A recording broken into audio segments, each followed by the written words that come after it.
देखें, आपने जैसा कि देखा कि एफआईए ने झूठा एक कमज़ोर केस जो है दानिया शाह के खिलाफ बनाया, जो कि डॉक्टर आमिर लियाकत की डेथ के बाद एक एप्लीकेशन जाती है 23/7/2022 को जाना, यानी आमिर लियाकत वकूआ शो कर रहे हैं मई 2022 का, और आमिर लियाकत की डेथ के बाद जो है ना जाके एक झूठी एप्लीकेशन जो है जो कंप्लेंट जाके मूव करती है, जिसमें इल्ज़ाम लगाती है कि दुआ आमिर दानिया शाह ने जो है मेरे वाले साहब की न्यूड वीडियो बनाई है और उसके बाद आगे ट्रांसमिट की है।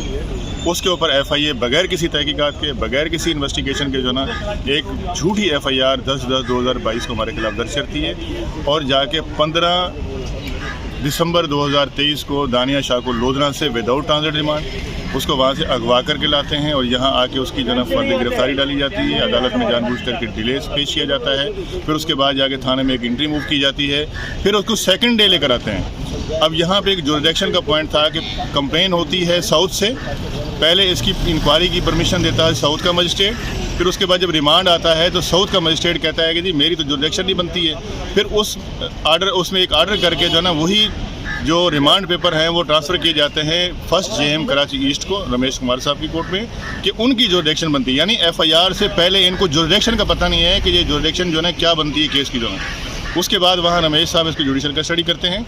जुडिशल कस्टडी करने के बाद जो है हम जब बेल एप्लीकेशन मूव करते हैं तो वो हमारी कोर्ट डिक्लाइन कर देती है। उसके बाद हम उस आर्डर की अपील फाइल की डिस्ट्रिक्ट सेशन जज के पास, वहाँ पर भी जो है हमारी बेल एप्लीकेशन डिक्लाइन की गई। उस आर्डर को फिर हमने जो है ना यहाँ से हाई कोर्ट में चैलेंज किया। मीनवाइल आज तक एफआईए जो है फाइनल चार्जशीट सबमिट करने में नाकाम है। कोर्ट ने जो है उनको सफिशिएंट टाइम देने के बाद उस इंटरिम चार्जशीट को जो है फाइनल चालान ट्रीट किया और उसके बाद कापी सप्लाई हुई, चार्ज फ्रेम हुआ। चार्ज फ्रेम के बाद मैंने कंप्लेनेंट का क्रॉस किया। जब कंप्लेनेंट का क्रॉस किया तो वो ये बताने में भी कासर रही है कि जो है वकूआ कहाँ पर हुआ है, वीडियो कहाँ बनी, कौन सी तारीख को बनी, कितने बजे बनी, जो ना उसका कोई तस्करा नहीं है। फिर जो वीडियो प्ले की गई वहाँ पे कोर्ट के अंदर ड्यूरिंग क्रॉस एग्जामिनेशन, तो उसके अंदर कोई एक भी वीडियो न्यूड नहीं थी। एक वीडियो जो थी जिसके अंदर जो ना वो बिल्कुल धुंधले से नज़र आ रहे हैं, उसके अंदर भी मैंने उनसे सवाल पुट किया कि यहाँ पर आपको कोई दानिया शाह नज़र आ रही है या कोई वीडियो बनाती हुई या ये मौजूद हैं। बोला नहीं। मैंने कहा ये भी उनसे सवाल मैंने पुट किया कि ये कौन सी जगह की है, वो ये भी बताने से कासर रही है जो ना कि वो कहाँ पर बनाई गई है। तो इवन के मैंने उनसे ये भी क्वेश्चन किया कि आप ये बताएं कि आपके वालिद साहब के साथ जो है ना बहुत सारे लोग काम करते थे। बोला जी हाँ बहुत सारे लोग काम करते थे। मैंने उनसे सिक्योरिटी होती थी, तो किसी भी शख्स को आपने गवाह के तौर पे पेश नहीं किया सवाए उस कंप्लेनेंट के।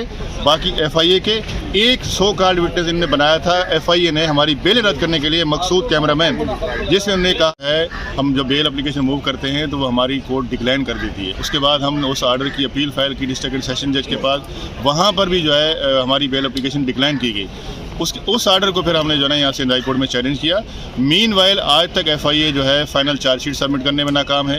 कोर्ट ने जो है उनको सफिशिएंट टाइम देने के बाद उस इंटरिम चार्जशीट को जो है फाइनल चालान ट्रीट किया और उसके बाद कापी सप्लाई हुई, चार्ज फ्रेम हुआ। चार्ज फ्रेम के बाद मैंने कंप्लेनेंट का क्रॉस किया। जब कंप्लेनेंट का क्रॉस किया तो वो ये बताने में भी कासर रही है कि जो है वकूआ कहाँ पर हुआ है, वीडियो कहाँ बनी, कौन सी तारीख को बनी, कितने बजे बनी, जो ना उसका कोई तस्करा नहीं है। फिर जो वीडियो प्ले की गई वहाँ पे कोर्ट के अंदर ड्यूरिंग क्रॉस एग्जामिनेशन, तो उसके अंदर कोई एक भी वीडियो न्यूड नहीं थी।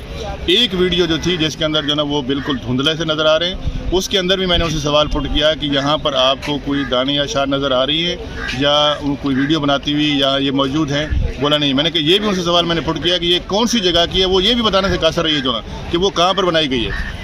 तो इवन के मैंने उनसे ये भी क्वेश्चन किया कि आप ये बताएं कि आपके वालिद साहब के साथ जो है ना बहुत सारे लोग काम करते थे। बोला जी हाँ बहुत सारे लोग काम करते थे। मैंने उनसे सिक्योरिटी होती थी, तो किसी भी शख्स को आपने गवाह के तौर पे पेश नहीं किया सवाए उस कंप्लेनेंट के। बाकी एफआईए के एक सो कॉल्ड विटनेस इन्होंने बनाया था एफआईए ने हमारी बेल रद्द करने के लिए मकसूद कैमरामैन, जिसने उन्होंने कहा कि ये मकसूद कैमरामैन जो है ये यासिर शामी का जो है ना वो है कैमरामैन है, और इसने हमें स्टेटमेंट दिया है कि दानिया शाह आई थी वहाँ पे हमारे प्रोग्राम के अंदर, जिसकी इन्होंने फुटेज लगाई, जिसकी एक जो है ना ये सीडी लेकर आए। उसके अंदर ये कहते हैं कि जी इन्होंने यासिर शामी को वीडियो ट्रांसमिट किए। अब जो दो मोबाइल जिसके अंदर जो है ना ये वीडियो अपलोड हुई जो है ना, दोनों नंबर हमारे नहीं है। इसके अलावा ऐसी कोई भी रिकॉर्ड जो है ना फ्रांसिक का सामने नहीं आया जिससे दानिया शाह ने कोई ऐसी वीडियो ट्रांसमिट की हो। यासिर शामी को आज 9 महीने हो गए, एक बयान के तौर पे एफआईआर नहीं लेके आ सकी जो ना। मकसूद कैमरामैन का जो बयान था वो चार्जशीट से हज़फ कर दिया गया। अब सिर्फ एफआईए के फ्रांसिक एक्सपर्ट इन्वेस्टिगेशन अफसर और कंप्लेनेंट जो है ना, उस कंप्लेनेंट का जो है स्टेटमेंट के बाद जो है ना केस बिल्कुल टूट गया, बिल्कुल कुछ भी नहीं था, क्योंकि एफआईए का केस था ही झूठ पे मबनी, क्योंकि एफआईए ने रिश्वत लेकर जो है ना ये एफआईआर दर्ज की है, क्योंकि दानिया शाह ये मुतालबा कर रही थी कि मेरे हस्बैंड की जो है ना कब्र कुशाई होनी चाहिए। इस कब्र कुशाई के लिए उसने सुप्रीम कोर्ट में पिटीशन पेंडिंग चल रही है जो ना। इसके अलावा दानिया शाह की एक एप्लीकेशन थाना ब्रिगेड के अंदर पड़ी हुई है कि मेरे हस्बैंड की जो है ना कत्ल की एफआईआर दर्ज की जाए, कि मुझे खदशा है कि उसका जो है ना मर्डर हुआ है और इसके हक़ाइक़ मंजराम पे लाए जाएँ। इस चीज़ से दस्तबरदार करने के लिए एफआईए का एक झूठा केस बनाया गया, उनको फिर गिरफ्तार करवा के जेल के अंदर रखा गया, जिसकी आज सिंध हाई कोर्ट ने मुबलिक 2 लाख रुपए की ज़मानत मंजूर कर ली है और ट्रायल कोर्ट में इसकी 16 तारीख है। मुझे उम्मीद है कि दानिया शाह इस केस में बेगुनाह है और इंशाल्लाह इस केस से जो है ना बाइज़्ज़त जो है ना वो बरी होंगी। आज बिल्कुल एफआईए वाले नहीं है, कंप्लेंट की साइड से कोई नहीं है, जो है उन्होंने देखा कि केस के अंदर कुछ नहीं है, तो इसलिए जो है ना सब जो है ना साइड पे हो गए।